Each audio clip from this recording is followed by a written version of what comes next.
Bismillahirrahmanirrahim. Assalamualaikum warahmatullahi wabarakatuh.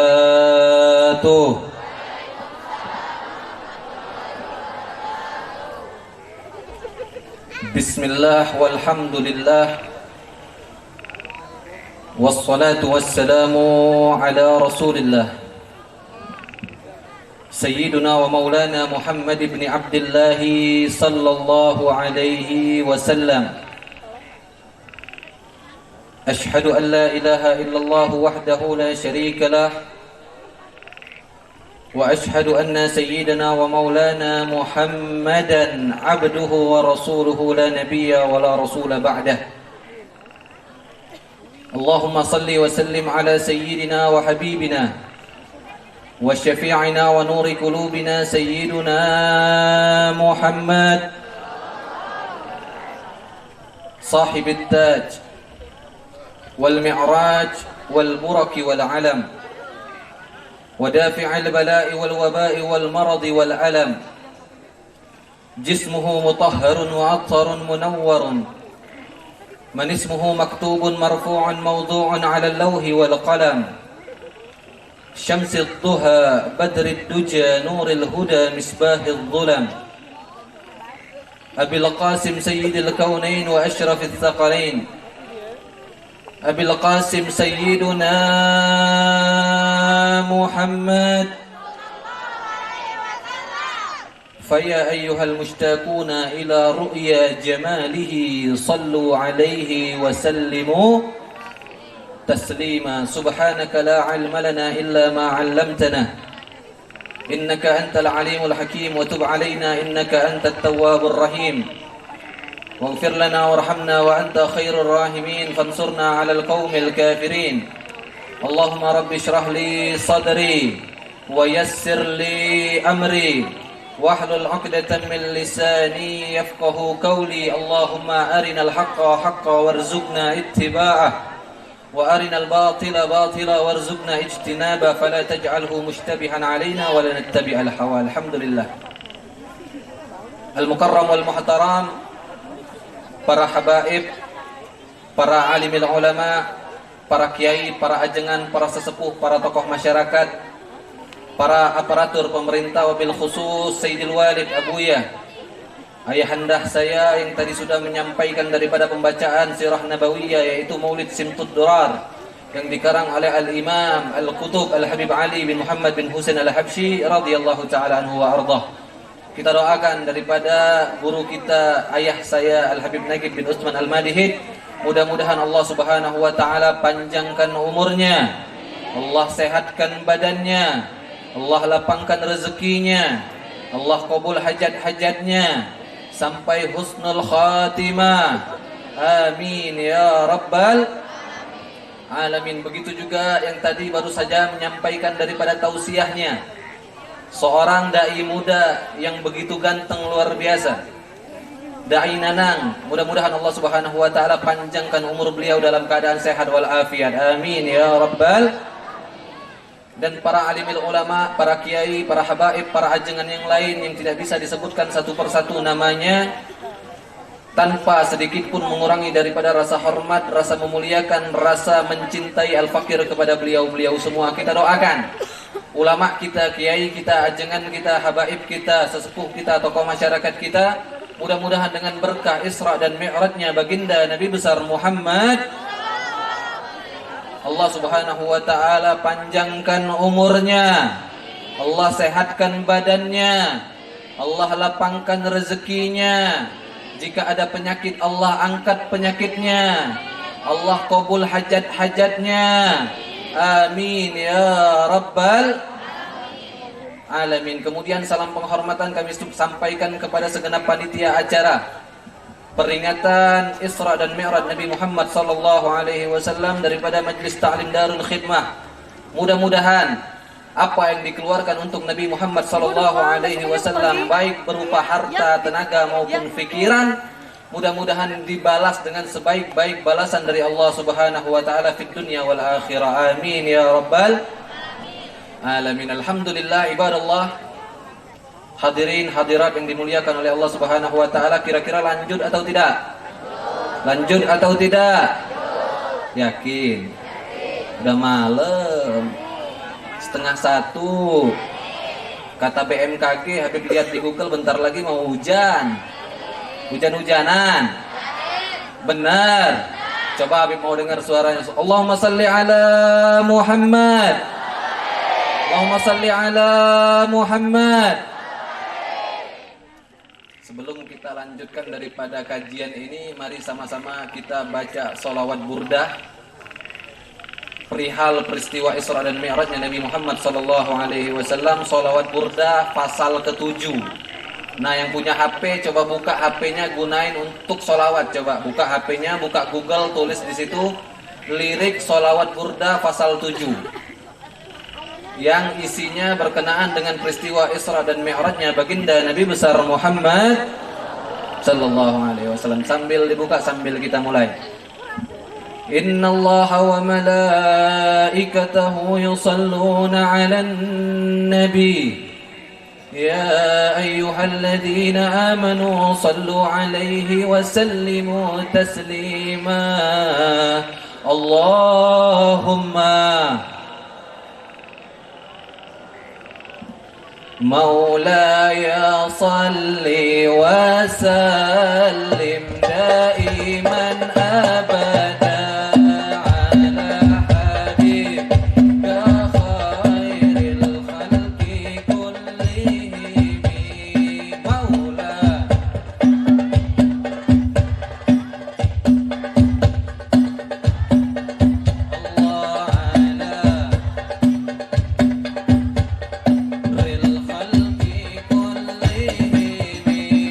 Maulaya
tangan. Maqasidana waghfir ma madha ya wasi'al karami maula. Allahumma salli ala sayyidina Muhammad.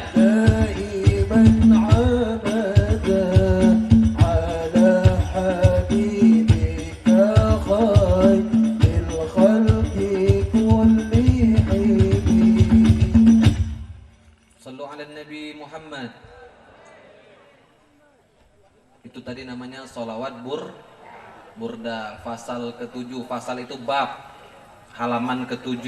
Sholawat burda itu ada 10 fasal.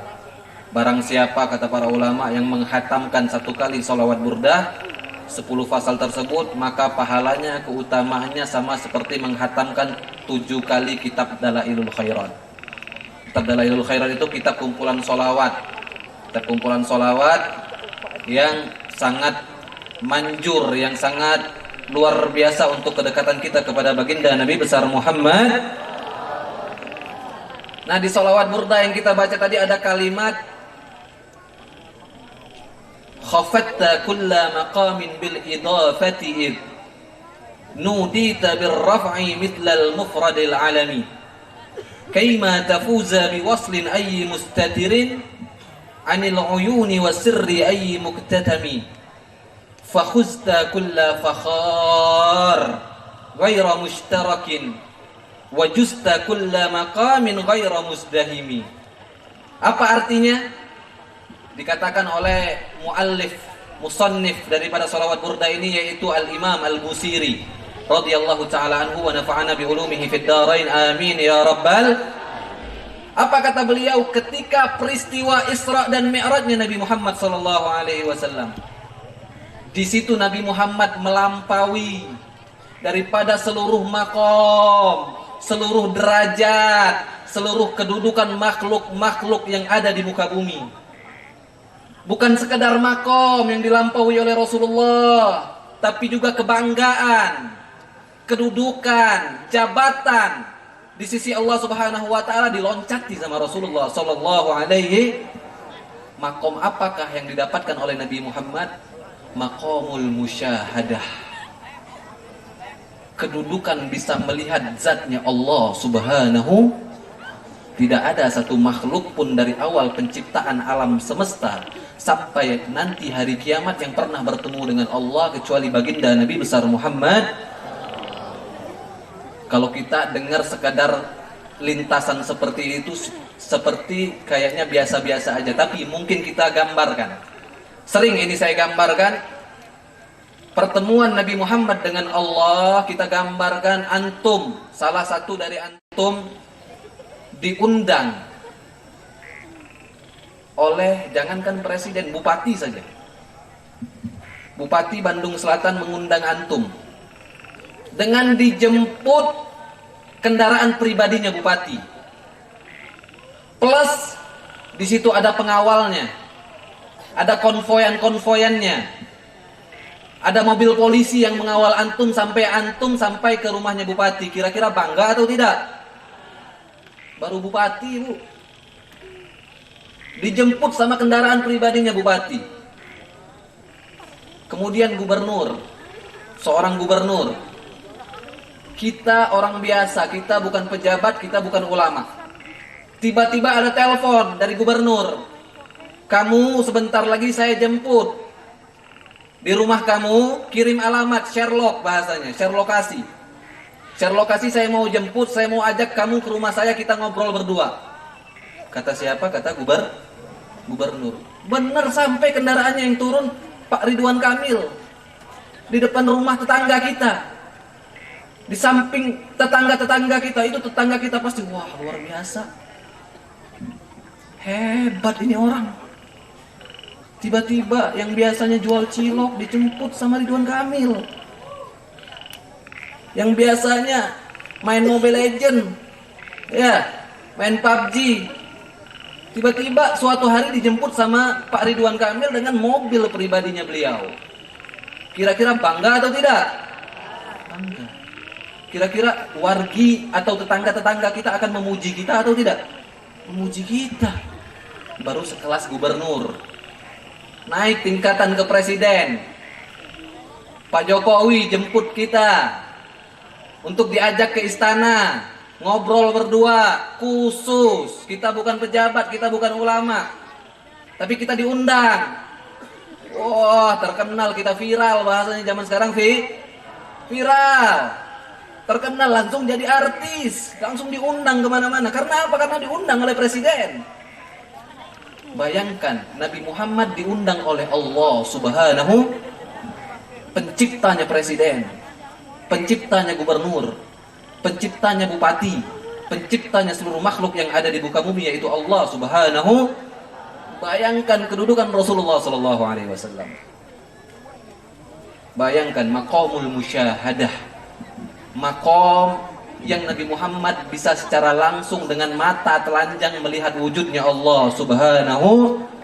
Luar biasa. Itulah peristiwa Isra dan Mi'rajnya baginda Nabi besar Muhammad, sebagaimana yang disabdakan oleh Allah Subhanahu wa taala di dalam surat An-Najm, "Wan najmi idza hawa ma dhalla sahibukum wa ma ghawa wa ma yantiqu 'anil hawa in huwa illa wahyu yuha 'allamahu syadidul quwa dzu mirratin fastawa wa huwa bil ufuqil a'la walaqad nazlata ra'atal ukhra inda sidratil muntaha indaha jannatul ma'wa." Ini perjalanan Isra dan Mi'raj, kalau kita tahu, luar biasa, Bu. Masya Allah. Kita pergi haji aja itu bangganya luar biasa. Pergi dari Indonesia ke Arab Saudi itu, ya Allah, melihat keindahan daripada Arab Saudi, sekitar Masjidil Haram, sekitar Masjidin Nabawi. Itu luar biasa nikmat dari Allah Subhanahu. Ini Nabi Muhammad perjalanan Isra dan Mi'raj, menembus waktu, menembus alam, menembus dimensi. Siapa yang bisa sampai ke langit? Siapa yang bisa sampai ke langit kecuali Nabi Muhammad sallallahu alaihi. Kalau mau hitung-hitungan dengan akal kita nggak akan sampai. Akal kita nggak akan di atas sana nggak ada oksigen, Bu. Terus bagaimana Rasulullah bisa sampai ke langit pertama, langit kedua, langit ketiga, sampai langit ketujuh? Itu berarti menandakan Nabi Muhammad basyarun la kal basyar. Nabi Muhammad manusia tapi tidak sama dengan manusia pada umumnya. Sayyidul anbiya'i wal mursalin, afdalul awliya'i was salihin. Pemimpin para nabi dan para rasul, pemimpin para wali dan orang-orang soleh, yaitu Nabi kita Sayyiduna Muhammad. Kalau disebutin nama Rasulullah, sholawat. Orang yang ketika mendengar nama Rasulullah disebutkan dia tidak sholawat, berarti cintanya diragukan kepada baginda Nabi besar Muhammad. Kata guru daripada guru-guru kami, Abu Ya Sayyid Muhammad bin Alawi bin Abbas Al-Maliki Al-Hasani radhiyallahu ta'ala anhu, "As-salatu ala nabi sahlun lakin yahtaj ila taufiq." Salawat kepada Nabi Muhammad adalah perkara yang mudah, tapi untuk salawat yahtaj ila taufik, butuh taufik dari Allah Subhanahu wa ta'ala. Taufik itu lebih mahal dari hidayah. Taufik lebih mahal dari hidayah. Kalau hidayah itu membalikkan orang dari maksiat ke taat, taubat. Tapi taufik adalah sesuatu yang turun dari langit kepada seorang hamba yang menguatkan hamba tersebut untuk selalu semangat beribadah kepada Allah Subhanahu ta'ala. Kita bisa hadir di tempat ini itu bukan karena kehebatan kita. Kita bisa duduk di sini sampai jam 1:15 itu bukan daya dan upaya kita, itu taufik dari Allah Subhanahu wa ta'ala. Cicing heula atau mau gantiin posisi di sini? Antum di sini, Habib di bawah, Habib dengar mau? Cicing. Kalau ngaji itu jaga adab. Kalau ngaji yang disebutin hadis Nabi Muhammad, yang disebutin ayat-ayatnya Allah Subhanahu wa ta'ala didengarin. Ya, ketika kita nonton sinetron bisa fokus, nonton bola bisa fokus, main ML, apalagi main ML anak muda zaman sekarang mah.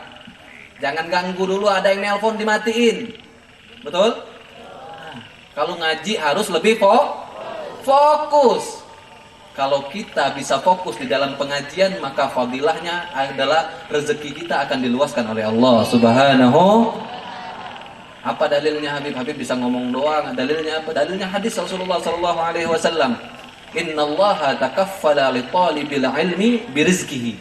Allah menanggung bagi para penuntut ilmu dengan dilapangkan di dalam urusan rezeki. Talibul ilmi itu fokus, sama kayak kita nonton bola. Final Piala Dunia Brazil lawan Prancis. Final Piala Dunia atau final Liga Champion biasanya ya. Madrid lawan Barca, Ronaldo lawan Messi. Fokus. Ada yang ganggu, ada yang manggil, ada yang ketok itu. Ntar dulu lagi fokus.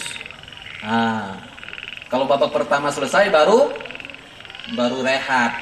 Begitu juga pengajian harus fokus untuk apa? Mendapatkan daripada janji baginda Nabi besar Muhammad, yaitu innallaha takaffala li talibil ilmi birizqihi. Allah menjamin, Allah menanggung daripada rezeki para penuntut ilmu dengan ditanggung oleh Allah Subhanahu wa taala.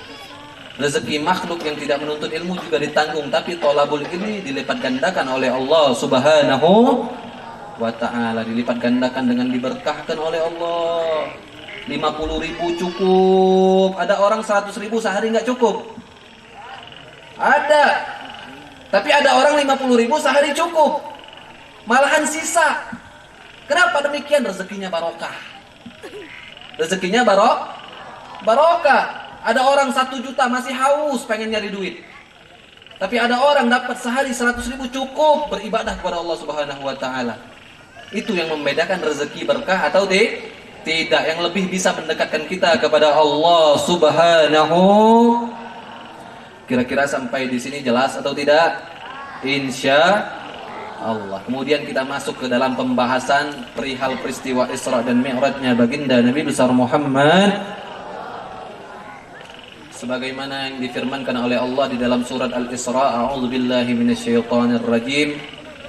Bismillahirrahmanirrahim. Subhanalladzi asra bi'abdihi lailan minal masjidil harami ilal masjidil aqsa alladzi barakna haulahu linuriyahu min ayatina innahu huwas samiul basir. Subhanalladzi, maha suci Allah yang asra, memperjalankan, abdihi, hambanya. Nah, di sini ulama berbeda pendapat, ikhtilaf di antara ulama ahlu sunnah wal jamaah. Sebagian mereka mengatakan Nabi SAW Isra dan Mi'raj dengan ruhnya saja. Ada sebagian ulama yang lain dan mayoritas daripada ulama ahlu sunnah wal jamaah mengatakan Nabi SAW melakukan perjalanan Isra dan Mi'raj biruhi wal jasad, dengan jasad dan ruh.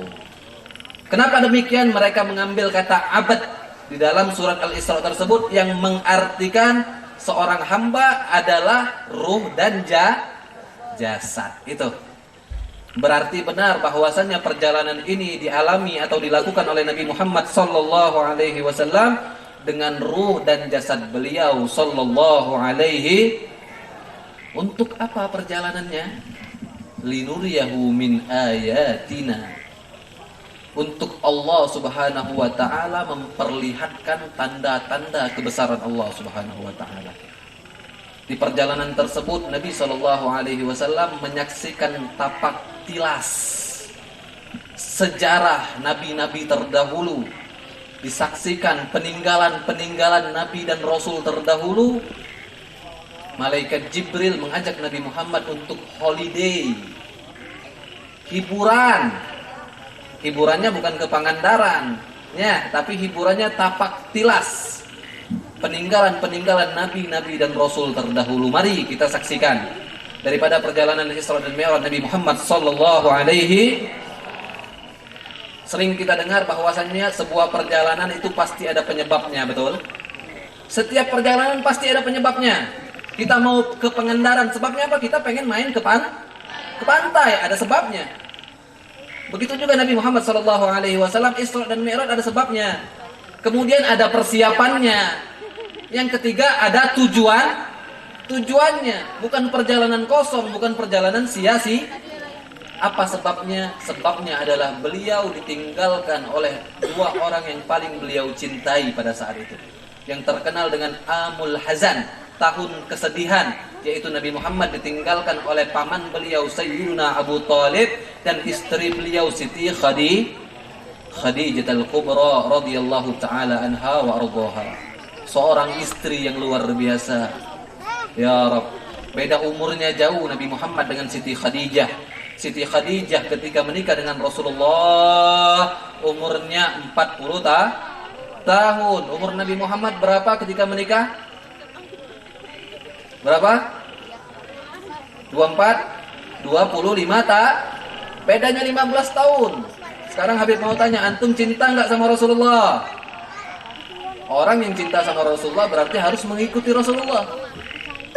Para jomblo yang cinta sama Rasulullah harus mengikuti Rasulullah. Nikah sama nenek-nenek umur 40 tahun. Itu namanya cinta sama Nabi Muhammad. Harus nikah sama janda dulu. Ya, baru nikah sama gadis. Tapi enggak, sekarang banyak gadis. Kalau ente nikah sama janda, gadis nikah sama siapa? Sama bapak-bapak. Enggak mungkin kan? Nauzubillah min. Itu penyebab daripada perjalanan peristiwa Isra dan Mi'raj Nabi Muhammad SAW. Ada lagi yaitu kejadian di Taif yang Nabi Muhammad SAW ketika wafatnya Sayyiduna Abu Talib dan istri beliau tercinta Siti Khadijah, beliau mengalami intimidasi namanya.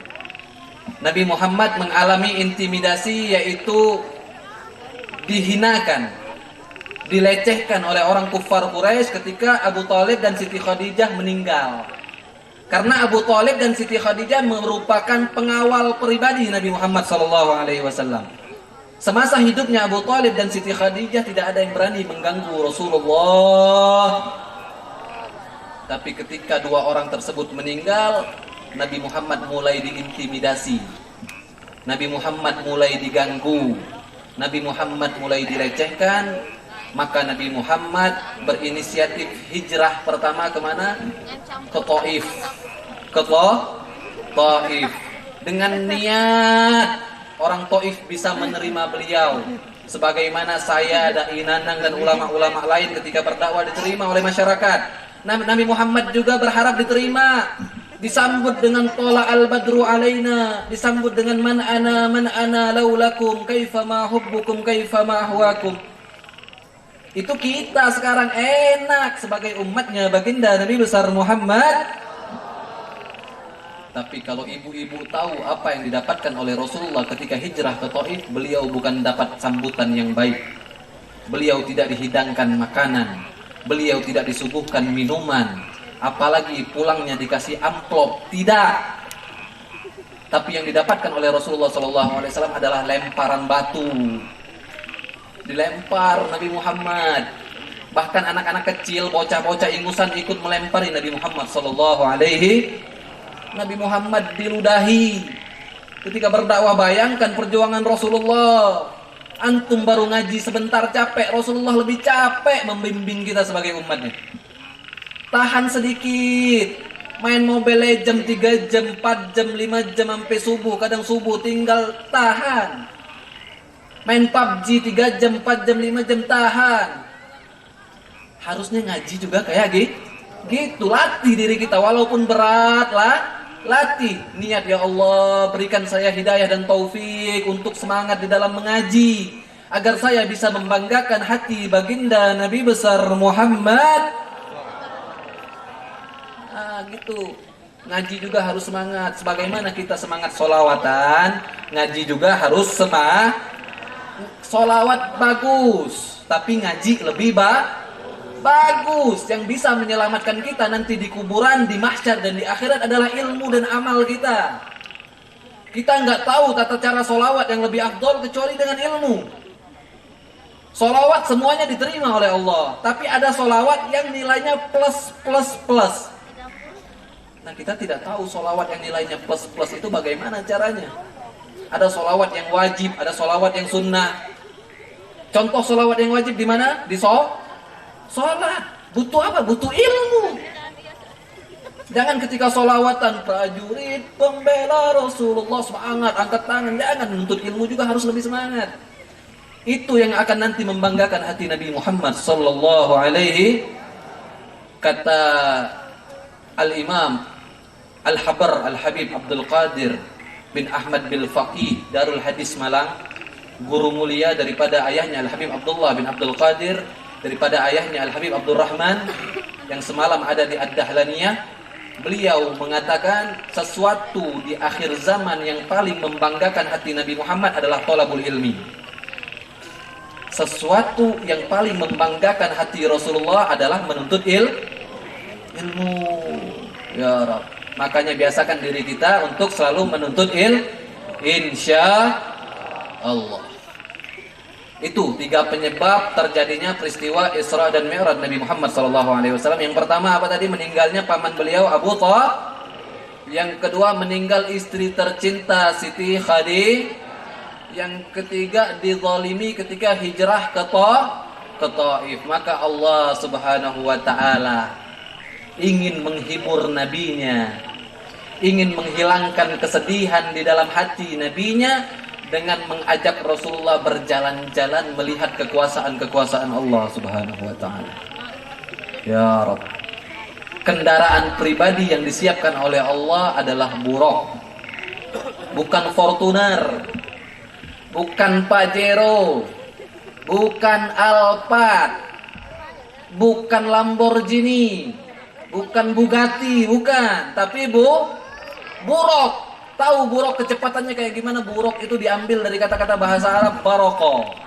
Baroko itu artinya kilat, menandakan kecepatan kendaraan tersebut seperti kilat yang menyambar sejauh mata memandang.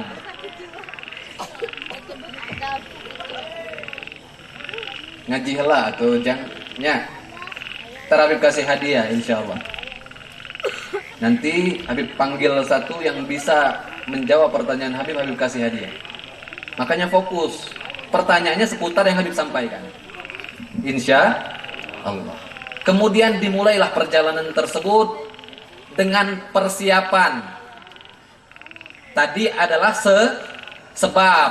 Nah, kemudian ada persiapannya perjalanan Isra dan Mi'raj Nabi Muhammad SAW. Apa persiapannya? Malaikat Jibril dan malaikat Mikail membelah dada Nabi Muhammad SAW. Banyak orang mengatakan malaikat Jibril ketika membelah dada Rasulullah untuk mengeluarkan segumpal daging hitam. Ya, itu tersebar di YouTube, di Instagram, di internet. Kata para ulama Ahlus Sunnah wal Jamaah, enggak ada itu ceritanya kotoran hitam keluar dari hati Nabi Muhammad. Malaikat Jibril membelah untuk memasukkan hikmah dan iman kepada dada Nabi Muhammad, sebagaimana yang diterangkan oleh Al-Habib Ali bin Muhammad bin Husain Al-Habsyi di dalam maulidnya Simtud Durar, ma kharaja min qalbihi ada walakin zaduhu tuhran ala tuhri. Malaikat Jibril ketika membelah dada Nabi Muhammad tidak sama sekali mengeluarkan kotoran, walakin zaduhu tuhran ala tuhri. Akan tetapi malaikat Jibril menambahkan kesucian di atas kesucian Nabi Muhammad. Contohnya bagaimana Habib? Antum beli mobil baru keluar dari showroom, masih mulus tuh, masih bersih dalamnya, nggak ada lecet. Untuk mobil tersebut bisa dijaga, kita apakan? Di riben, bawa ke bengkel riben, dilapisin. Namanya riben. Kalau bahasa Sundanya apa riben? Hah? Iya, yang untuk motor biar nggak lecet kalau jatuh. Skotlet. Kalau bahasa Indonesianya riben. Riben, bukan Ruben ya. Bukan Ruben Onsu, bukan. Kalau pemain bola Ruben Sanadi, bukan ya. Riben, dilapisin. Biar apa? Kalau ada gesekan tidak lecet. Begitu juga malaikat Jibril melapisi daripada iman Nabi Muhammad sallallahu alaihi. Karena Nabi Muhammad akan melakukan perjalanan yang luar biasa. Perjalanan yang tidak pernah dilakukan oleh seorang manusia pun.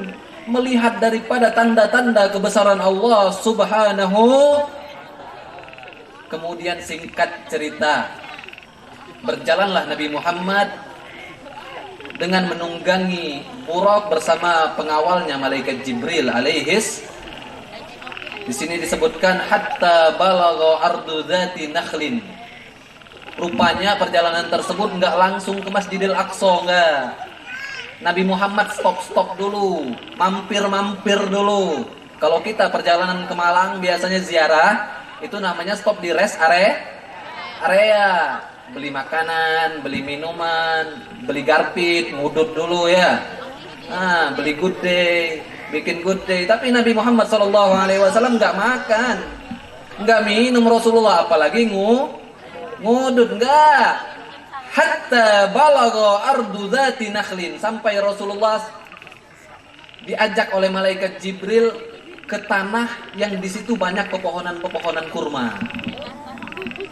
Lalu malaikat Jibril berkata, faqala lahu Jibril inzil fasalli hahuna. Turun wahai Muhammad, turun dari kendaraanmu Buraq. Fasalli hahuna, salat di tempat tersebut, salat. Bukan makan, bukan minum, bukan ngudut, bukan ngopi, tapi salat. Inilah pentingnya salat. Sebagaimana Nabi pertama hijrah ke Madinah, yang pertama kali dibangun oleh Rasulullah itu apa? Masjid. Ketika sampai di kota Madinah, Rasulullah nggak bangun rumah, nggak bangun itu namanya majelis tempat pengajian, nggak bangun pesantren, tidak. Yang pertama dibangun oleh Rasulullah binaul masjid. Rasulullah membangun masjid, menandakan as-shalah qabla kulli syai'. Salat sebelum segala sesuatu. Salat dulu. Ketika sampai di suatu tempat di dalam perjalanan kita belum salat dulu. Utamakan wasta'inu bis-sabri was-shalah, kata Allah.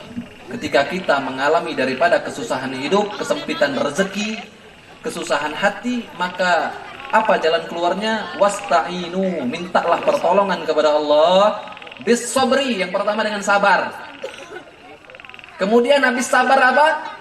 Was-shalah, dengan salat. Begitu juga Nabi Muhammad SAW ketika sampai di ardu dzati nakhlin, tanah yang banyak daripada pepohonan kurma, malaikat Jibril memintakan Rasulullah untuk salat 2 rakaat. Kira-kira sampai di sini jelas atau tidak? Kemudian setelah salat 2 rakaat, tsumma raqiba, malaikat Jibril mengajak Rasulullah melanjutkan perjalanan. Habis masuk rest area tol Cipali, langsung lanjut perjalanan.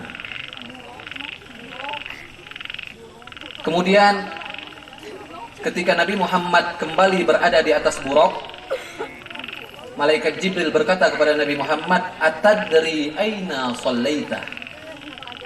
Wahai Muhammad, kau tahu tadi di mana kau salat? Maka Nabi Muhammad berkata, la, tidak. Malaikat Jibril menjawab, shallaita bi Thayyibah wa ilaihal muhajirah. Kau tadi barusan salat di Thayyibah. Tahu Thayyibah? Tahu Thayyibah? Ibu jilbab hijau 100 tepuk tangan untuk ibu jilbab hijau.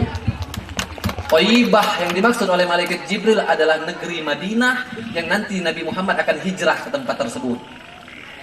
Jadi gambaran masa depan itu lewat peristiwa Isra dan Mi'rajnya Nabi Muhammad. Itu yang pertama.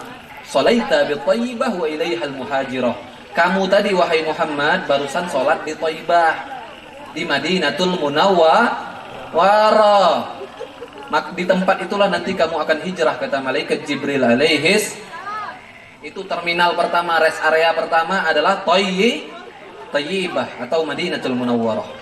Kemudian rest area yang kedua, hatta balagha bi Madyan. Nabi Muhammad sampai ke negeri Madyan. Antum bayangkan, Thayyibah itu adanya di negeri Madinah. Ketika Nabi Muhammad SAW kembali ke atas buruknya, tiba-tiba langsung sampai ke Madyan. Madyan itu di mana? Di Mesir. Dari Arab Saudi langsung loncat ke Mesir. Bayangkan kecepatan kendaraan buruk. Dari Arab Saudi langsung loncat ke Mesir. Nggak ada pesawat secepat apapun, nggak bisa melampaui kecepatan kendaraan buruk, kendaraan para nabi dan para rasul alaihi salam. Amin ya rabbal alamin. Kemudian sampailah Rasulullah di negeri Madian. Faqala lahu Jibril, inzil ya Muhammad fasalli hahuna.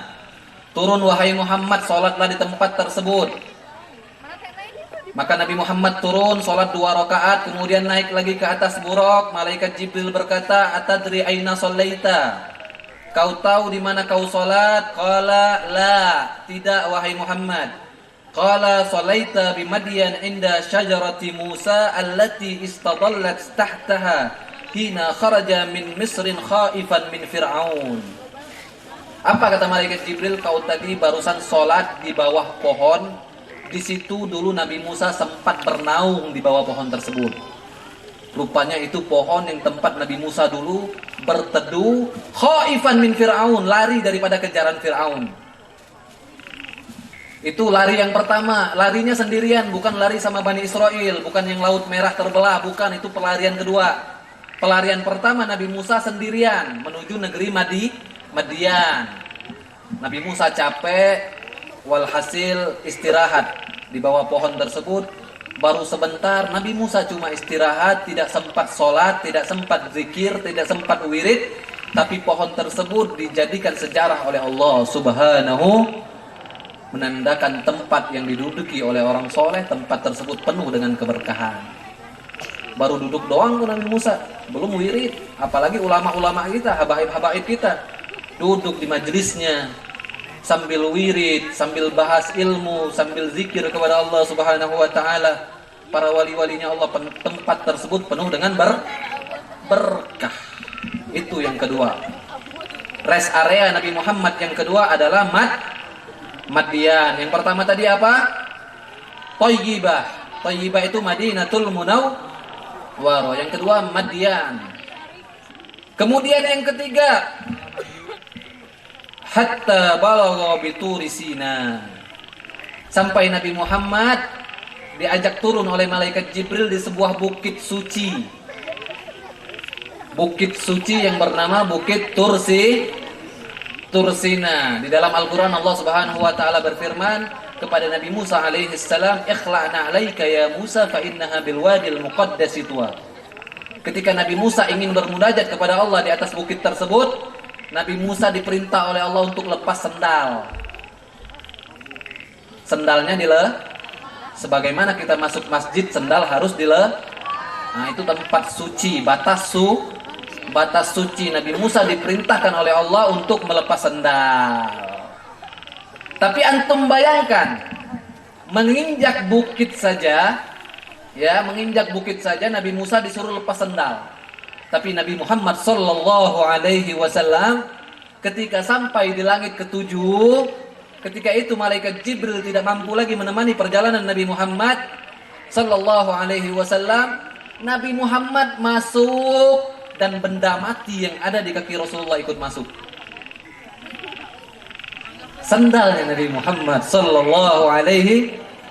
Di saat malaikat Jibril, Sayyidul Malaikah, pemimpinnya para malaikat yang paling mulia, malaikat Jibril alaihi salam, tidak mampu menembus penghalang antara Sidratil Muntaha dan hadirat Allah, sendalnya Nabi Muhammad mampu ikut masuk.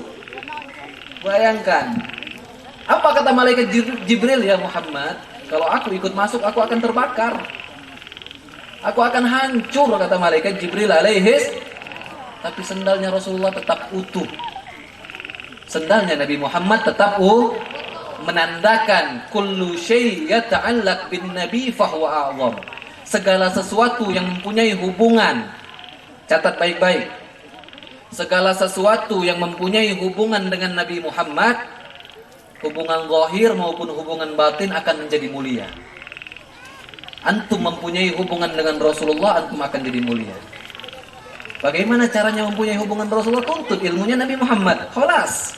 Tidak ada cara lain untuk dekat sama Nabi Muhammad kecuali menuntut ilmu. Kalau kita para habaib ada hubungan dengan Rasulullah melalui darah.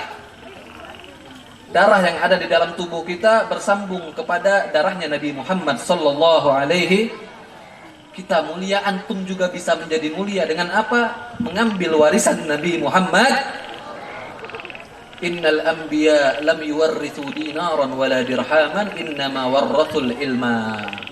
Para anbiya, para nabi dan para rasul termasuk Nabi Muhammad sallallahu alaihi wasallam tidak mewariskan kepada kita dinar ataupun dirham, tapi Nabi Muhammad mewariskan kepada kita ilmu. Kira-kira Habib mau tanya, lulusan SD bisa nggak kerja di Pertamina? Nggak akan bisa. Lulusan SMP mau kerja di perusahaan-perusahaan besar, kira-kira bisa atau tidak? Nggak akan bisa. Minimal S1, ilmunya harus tinggi. Untuk mencapai derajat kesuksesan kita butuh ilmu. Ya, kita butuh ilmu. Wajib menuntut ilmu. Ya, kalau antum pengen besar, duduk di tempat seperti ini, jalan dikawal oleh orang, datang dihormatin oleh orang, mulai sekarang mujahadah. Apa itu mujahadah? Bersungguh-sungguh di dalam menuntut ilmu, khususnya laki-laki nih yang masih ngaos, yang masih pesantren. Kalau ada yang masih pesantren, gunakan waktu muda kita untuk semangat menuntut Jangan dulu mikirin cewek. Ya. Jangan dulu mikirin cewek. Kalau antum udah jadi mubalik, istrinya 4. 1-0 buat bapak-bapak. Kalau antum sudah jadi ulama besar, antum dihormatin orang, mustami'nya banyak.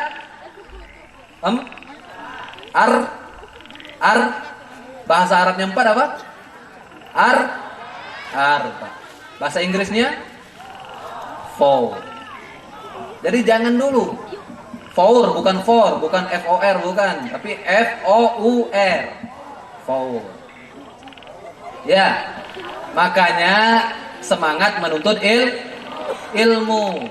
Man arada dunya fa alaihi bil ilmi.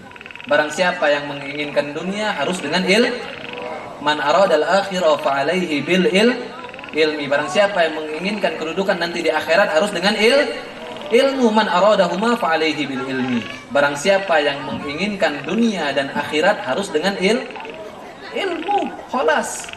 Mulai sekarang niatkan di dalam hati kita, ya Allah, besok kalau ada tablik akbar, saya pengen bawa buku, bawa pena, pengen nuntut ilmu. Biar apa? Biar besar jadi orang sukses, insya Allah. Kemudian rest area yang terakhir. Rest area yang terakhir Nabi Muhammad sallallahu alaihi wasallam. Thumma balagha ardu fabadat lahu qusyurus Syam. Sampailah Rasulullah di negeri yang di situ banyak istana-istana di negeri Syam. Faqala lahu Jibril, malaikat Jibril berkata, "Atadri aina shallaita?" Nabi Muhammad disuruh salat, kemudian naik lagi ke Buraq. Kemudian malaikat Jibril berkata kepada Nabi Muhammad, "Wahai Muhammad, kau tahu di mana kau tadi salat?" Qala la. Nabi Muhammad berkata, "Tidak. Kalau kita tidak tahu harus ucapkan tidak jangan sok Ulama kenapa mendapatkan gelar daripada Allah Subhanahu wa taala sebagai seorang ulama? Ya, karena dia berilmu. Berilmu. Ulama itu jam'ut taksir daripada alim. Ulama. Orang-orang berilmu. Dari alimun jadi ulama, orang-orang yang berilmu yang dimuliakan oleh Allah Subhanahu wa ta'ala. Tapi ulama ini ada konsekuensinya. Jadi ulama tidak mudah. Jadi ulama tidak gampang. Konsekuensinya antara neraka dan surga. Kalau dia benar di dalam berdakwahnya, masuk surga, surganya tertinggi bersama para nabi dan para rasul. Tapi dia kalau ulama maka dia orang yang pertama kali masuk ke dalam neraka. Bahkan di dalam hadis sahih Nabi Muhammad SAW berkata, salah satu bahan bakar api neraka adalah ulama. Ulama yang seperti apa? Imanuhum fi amplopihim. Yang imannya ada di bukan Habib yang nyebutnya antum ya. Imanuhum fi amplopihim. Ya. Qauluhu, perkataannya tidak sesuai dengan perbuatannya. Menghalalkan yang haram, mengharamkan yang halal. Seperti kejadian kemarin, investasi minuman keras yang dibuka oleh presiden kita nih. Nah, ulama-ulama yang melarang itu ulama-ulama yang mengamalkan ilmu. Yang diam itu, yang cari aman, itu bahaya. Itu bahaya. Ketika melihat kemunkaran, mereka tidak bersuara, menandakan ada api-api kesukaan di dalam ulama tersebut. Sebagaimana Nabi Muhammad SAW ketika melihat kemungkaran, Nabi Muhammad orang yang paling tegas di dalam melawan kemunkaran. Ya Rabb, Masya Allah. Itulah dua pilihan daripada orang yang jadi ulama, antara surga tertinggi ataupun ke neraka. Yang pertama kali masuk ke dalam neraka bukan Fir'aun, bukan Qarun, bukan Abu Jahal, bukan Abu Lahab, tapi ulama. Awwalu ma yadkhulun nar al-alim. Yang pertama kali masuk neraka adalah orang yang berilmu, alladzi la ya'malu bi ilmihi, yang tidak mengamalkan dengan ilmunya. Na'udzubillah min dzalik. Lanjut ke pembahasan. Faqala la. Nabi Muhammad menjawab, aku tidak tahu tadi di mana aku sholat. Maka malaikat Jibril berkata, sholaita bi baiti lahmin hina wulida Isa bin Maryam. Kau tadi barusan sholat di Baitul Lahm, yang mana di tempat tersebut dahulu Nabi Isa alaihissalam dilahirkan daripada rahim Siti Maryam alaihassalam. Ruhullah. Nabi Musa itu gelarnya Ruhullah. Kalau Nabi Ibrahim Khalilullah. Nabi Muhammad Habibullah. Kalau Nabi Musa berapa tahun ngaji? Gelar Nabi Musa. Kalau Nabi Muhammad Habibullah. Kalau Nabi Isa Ruhullah. Nabi naon lagi? Nabi Ibrahim Khalilullah. Nabi Musa Kalimullah. Orang yang bisa bercakap-cakap langsung dengan Allah Subhanahu wa ta'ala. Kemudian sampailah Nabi Muhammad sallallahu alaihi wasallam di terminal terakhir, yaitu Masjidil Aqsa.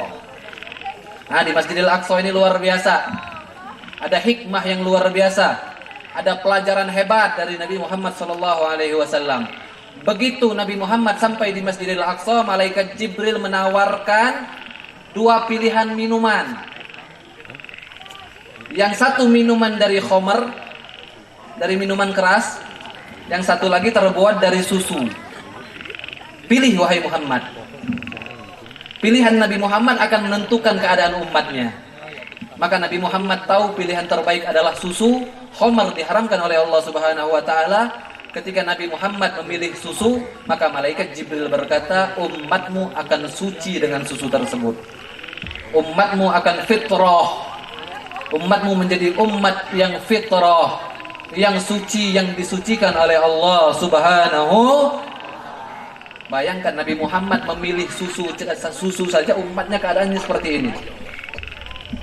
Nabi Muhammad memilih susu saja, keadaan umatnya seperti sekarang. Apalagi Nabi Muhammad memilih khamr, bisa hancur ini umat. Ya, Nabi Muhammad memilih susu saja, keadaan umatnya parah luar biasa. Apalagi Nabi Muhammad memilih minuman keras, lebih parah. Nggak ada nih ceritanya ngaji-ngaji kayak gini, nggak ada kalau Nabi Muhammad memilih khamr. Tapi Nabi Muhammad alhamdulillah memilih susu. Insya, kira-kira sampai di sini jelas atau tidak? Insya Allah. Kemudian inti pembahasan, kalau mau dibahas secara full, nggak akan beres sejam, 2 jam, 3 jam. Ya, belum lagi Nabi Muhammad diperintahkan sholat di Masjidil Aqsa. Terus lagi pertanyaannya, bagaimana kaifiyah sholat yang dijalankan oleh Rasulullah? Apakah gerakannya sama seperti gerakan sholat kita pada saat ini? Perintah sholat belum turun. Perintah sholat nanti setelah Sidratil Muntaha. Tapi Nabi udah sholat di Masjidil Aqsa. Sholat seperti apa yang dilakukan oleh Rasulullah? Kaifiyahnya bagaimana? Apa yang dibaca oleh Rasulullah? Apakah di situ muftatahu bitakbir wa muhtatamun bitaslim? Dibuka dengan takbir, ditutup dengan salam? Apakah di situ ada surat Al-Fatihah? Apa di situ ada i'tidal? Apa di situ ada ruku? Ada sujud, ada tasyahud awal dan akhir, ada salam? Bagaimana kaifiyahnya? Sedangkan perintah sholat nanti. Dan kaifiyah sholat diajarkan oleh malaikat Jibril 2 hari setelah peristiwa Isra dan Mi'raj. Wah, kalau kita mau bahas panjang. Itu namanya khotamul kitab. Khotaman kitab, bukan tausiah. Nah, intisari daripada perjalanan Isra dan Mi'raj ini adalah perintah wajib sholat 5 waktu. Nah, tak. Perintah wajib sholat 5 waktu. Yang awalnya 50 waktu jadi 5 waktu. Sanggup 50 waktu? Enggak. 5 waktu aja masih bolong. Apalagi 50 waktu. Sanggup wudu sehari 50 kali. Jadi mujair ente. Jadi mujair sehari wudu 50 kali jadi mujair. Nah, tambak dah. Situ dah. Alhamdulillah kita punya Nabi sallallahu alaihi wasallam.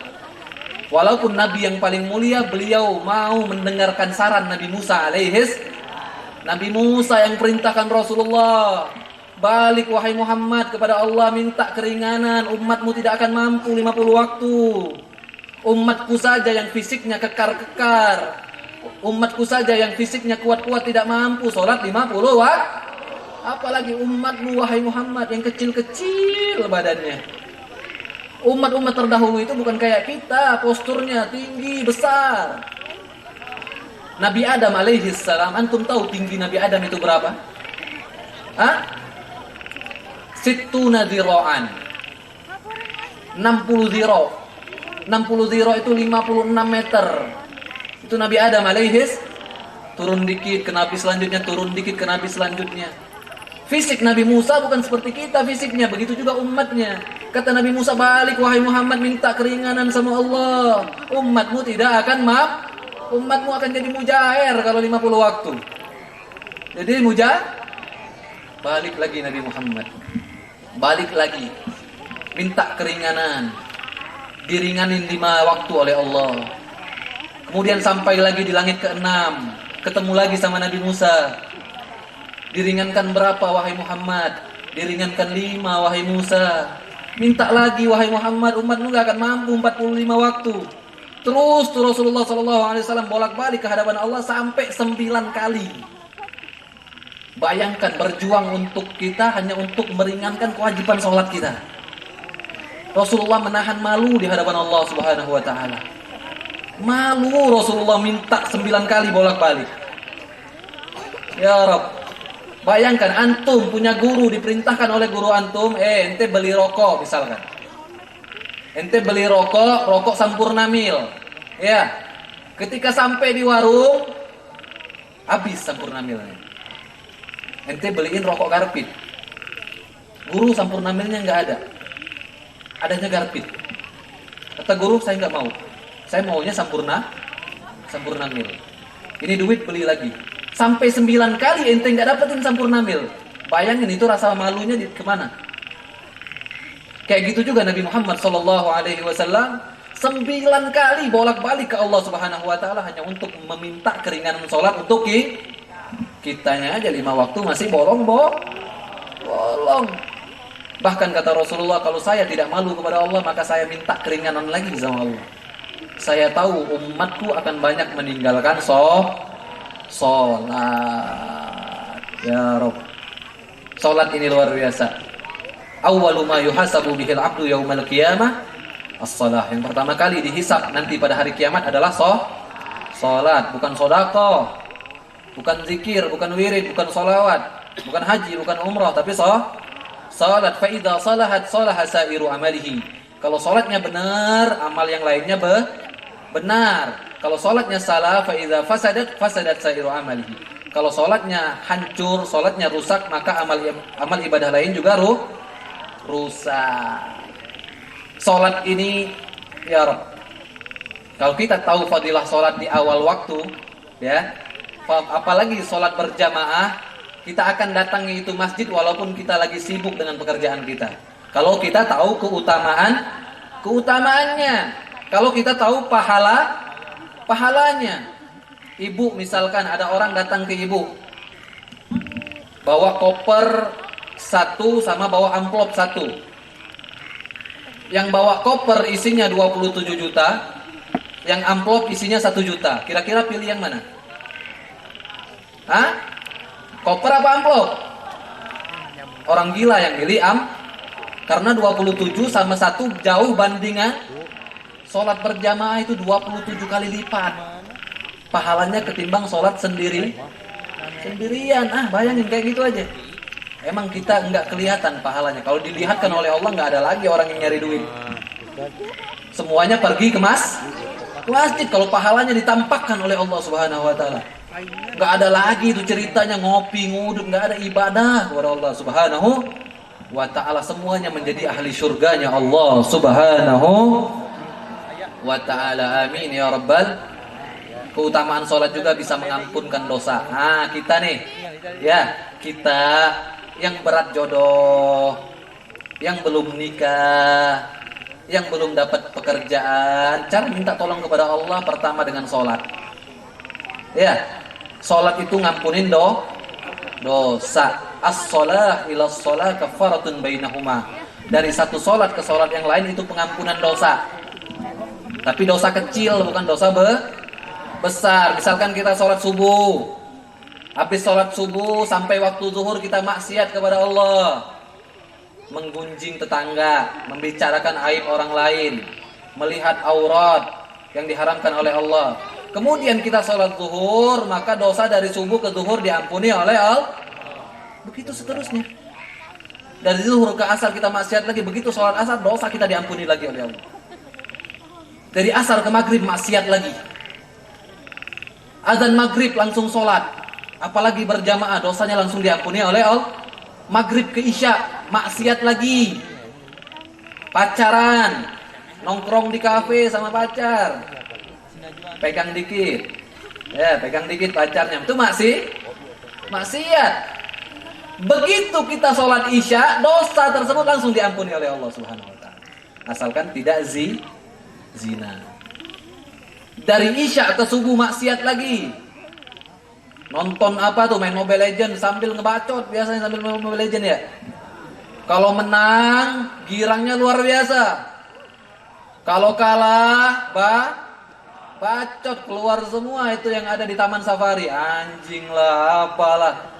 Itu sumber dosa ngebacot. Wah, beleguk sia Beleguk sia. Itu atasnya geng. Iya. Colong buffnya. Powernya push. Itu. Bagi yang main Mobile Legends ngerti. Jangan war terus, push tower. Kalau war terus, lama-lama ketinggalan level. Mainnya harus objektif. Begitu musuh 2 mati langsung ngelord. Ngelot yang keras di menit 12. Yang main Mobile Legends pasti paham, soalnya Habib main juga. Kalau yang bisa jawab pertanyaan nanti mabar. Menit 12 lotnya keras. Ya, sekali pukul tower itu setengah powernya.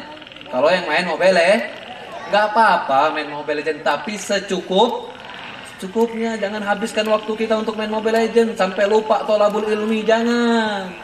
Habib juga main Mobile Legends tapi secukupnya, buat hiburan doang.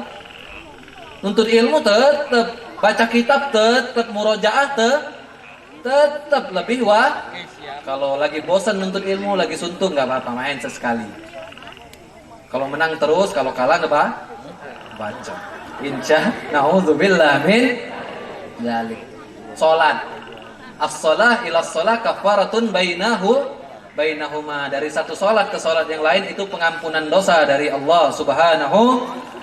Itu keutamaan salat. Kalau ada keutamaan, ada ancaman bagi orang yang meninggalkan sholat dengan sengaja. Terakhir, sebelum kita baca sholawat Badar, Asyil dan Nariyah, insya Allah prajurit pembela Rasulullah. Karena antum sudah fokus dari tadi. Habib niat dari awal kalau mustamiknya nggak fokus, nggak mau Habib bawain mars prajurit pembela Rasulullah. Tapi kalau antum kayak gini fokus, kita bawain mars prajurit pembela Rasulullah. Allahumma salli ala sayyidina Muhammad wa ala alihi wa sahbihi wasallim. Ancaman bagi orang yang meninggalkan sholat dengan sengaja. Terakhir, diceritakan di dalam kitab Irsyadul Ibad bahwasannya dahulu di zaman Nabi Musa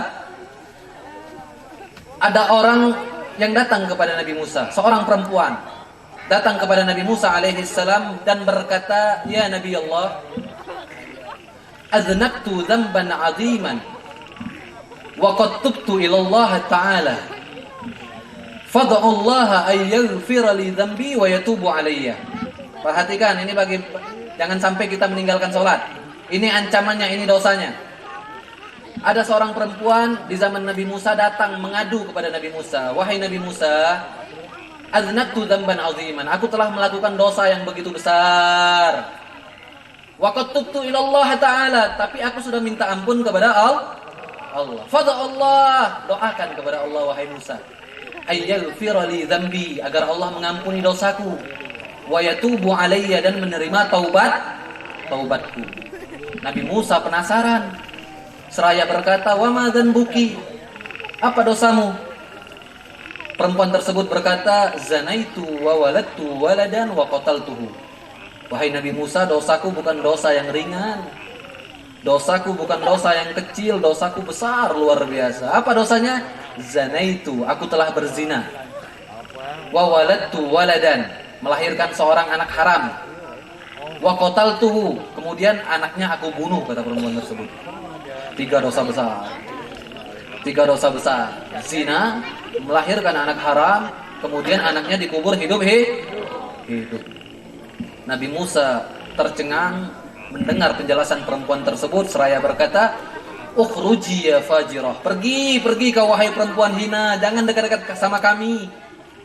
Jangan kau dekati kami wahai perempuan hina. Ukhruji, pergi ya fajirah, wahai perempuan la'alla tanzila naran minas sama' fatuhrikuna bisyu'mik. Jangan sampai dengan sebab dosamu ini Allah turunkan api dari langit, Allah bakar kita semua, kata Nabi Musa. Jadi umat-umat zaman dahulu kalau melakukan kesalahan atau dosa yang begitu besar, hukumannya kontan biasanya. Hukumannya langsung di dunia. Tapi saking rahmatnya Nabi Muhammad sallallahu alaihi wasallam, walaupun umatnya ada yang berzina, walaupun umatnya ada yang mabok-mabokan, enggak langsung diazab di dunia, tapi tetap nanti dipertanggungjawabkan di akhirat. Di dunia enggak diazab oleh Allah, diistiqsal, diundur azabnya oleh Allah. Umat Nabi Musa begitu meninggalkan sholat, begitu berzina, langsung turun api dari langit, dibakar sama Allah Subhanahu. Sama seperti perempuan tadi diusir sama Nabi Musa. Pergi kau wahai perempuan hina, jangan kau dekat-dekat dengan kami, agar Allah tidak turunkan api dari langit sehingga membakar kita semua. Akhirnya Allah Subhanahu wa ta'ala mendengar perkataan Nabi Musa. Allah tidak senang, Allah kecewa sama Nabi Musa.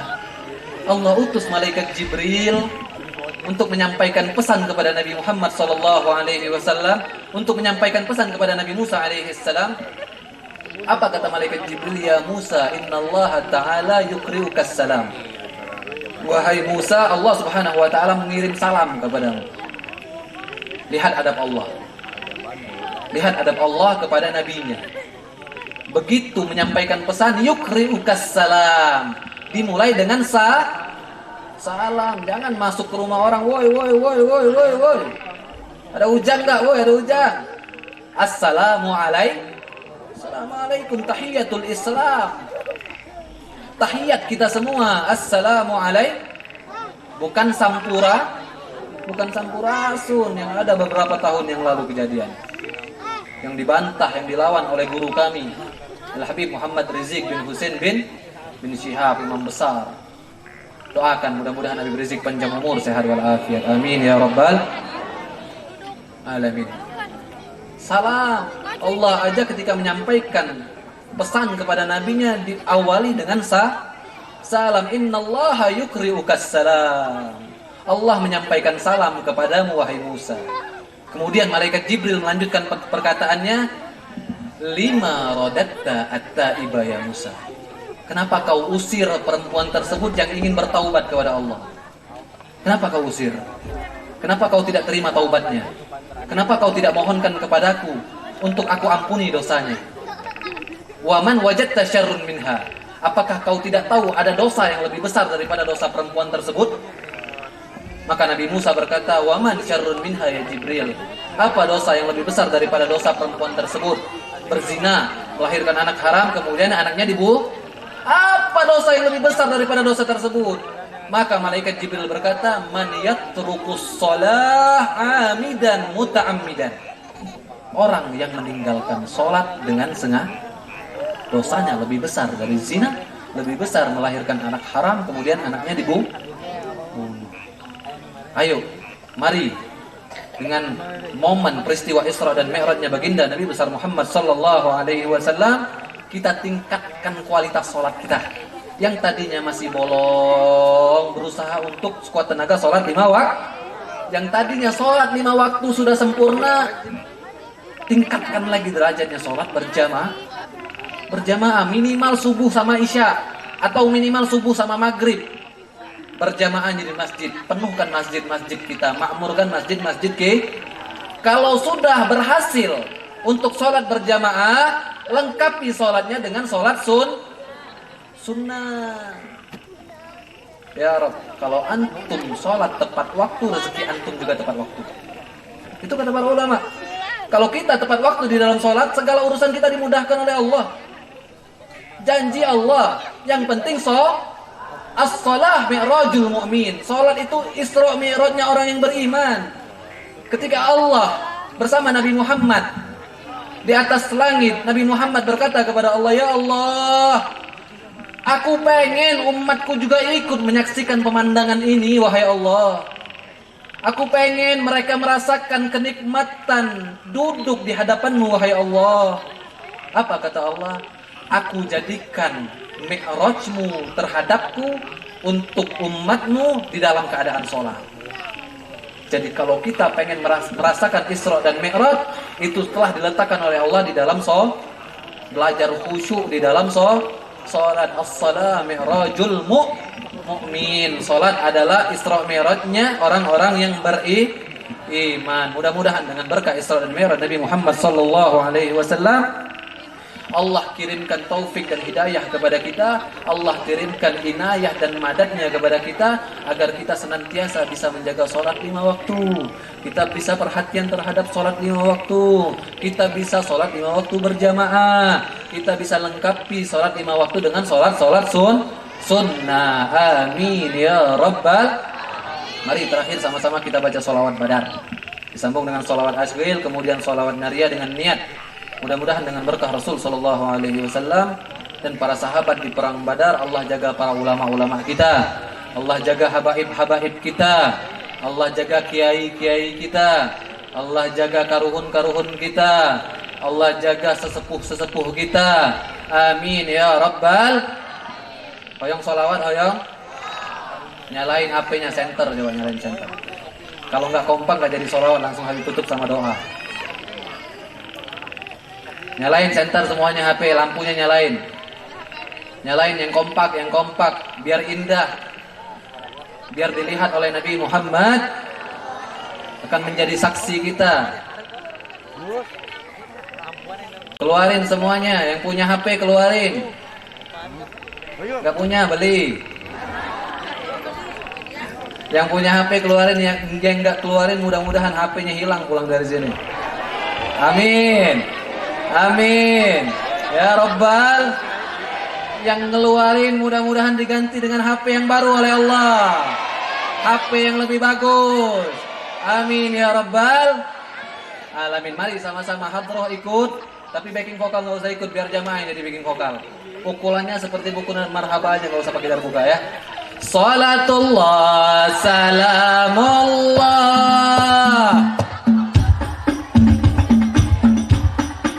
salatullah ala yasin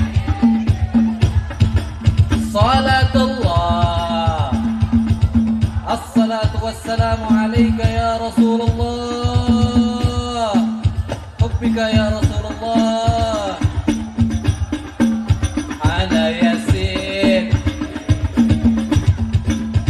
توسلنا ببسم الله وبالحديث الله الله توسلنا ببسم الله وبالحديث kurang kompak wa kulli mujahidin lillah bihalil Allah salatullah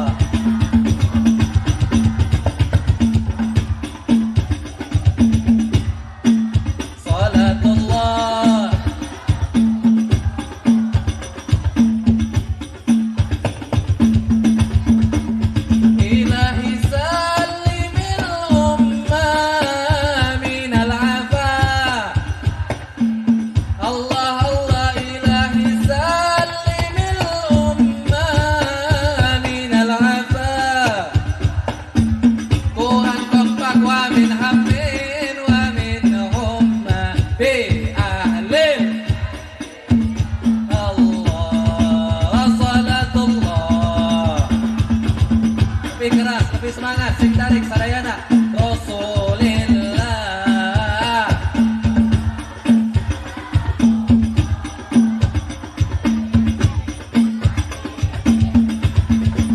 Allahumma barik lana fi Rajab. Allah Allah Allahumma barik lana fi Rajab. وبلغنا رمضان وحسن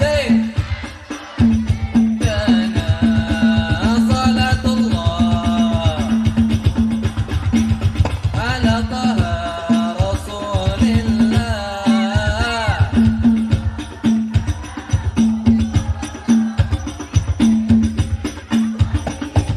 اللهم صل على وأشغل الظالمين. Lebih kompak semua. Allahumma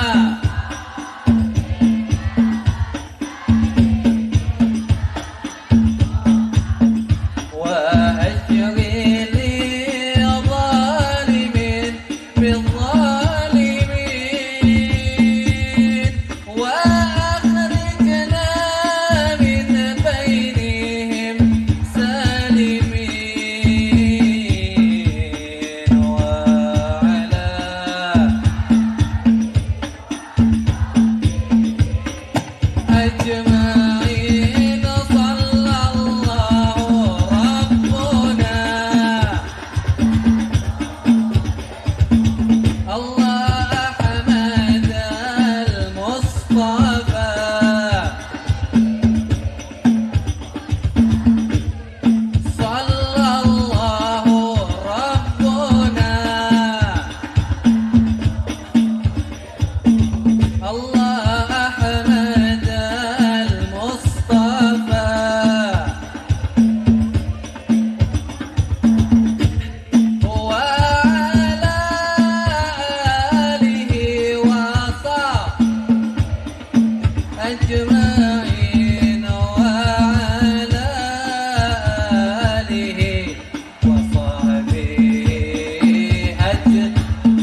ربي في كل لمحة ونفس بعدد كل. Coba semua berdiri, semuanya berdiri. Prajurit pembela Rasulullah. Allah Allah, bangkitlah untuk negara, satukan hati, musuh di depan mata.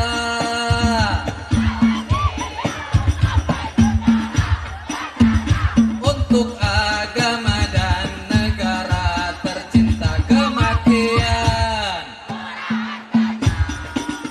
Maju, ayo maju.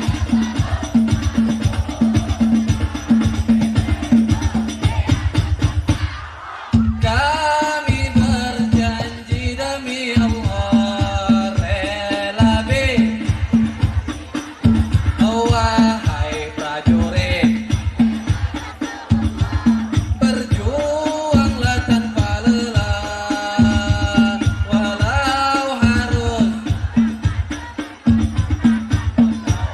walau satu langkah, sekali lagi takkan mundur.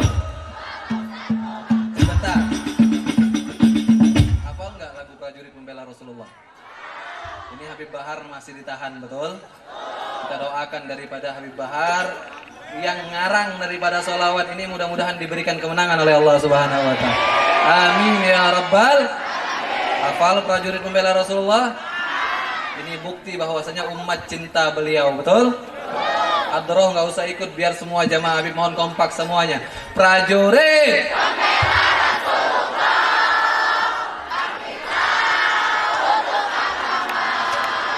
bangkitlah, satukan hati, semuanya. Musuh lawan dia, untuk agama dan negara tercinta kematian. Angkat tangan semuanya, maju, ayo maju.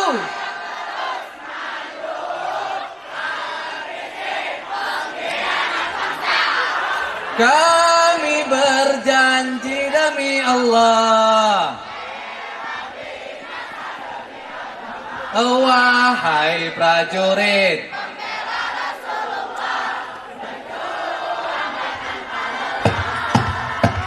walau harus merangkak dengan mata takkan mundur, kurang keras takkan mundur. Wahai para pemudi-pemuda, kibarkan panji, serahkan jiwa untuk agama, mencari syahid. Semua maju, pantang menyerah, untuk agama dan negara tercinta mati syahid. Maju, ayo maju.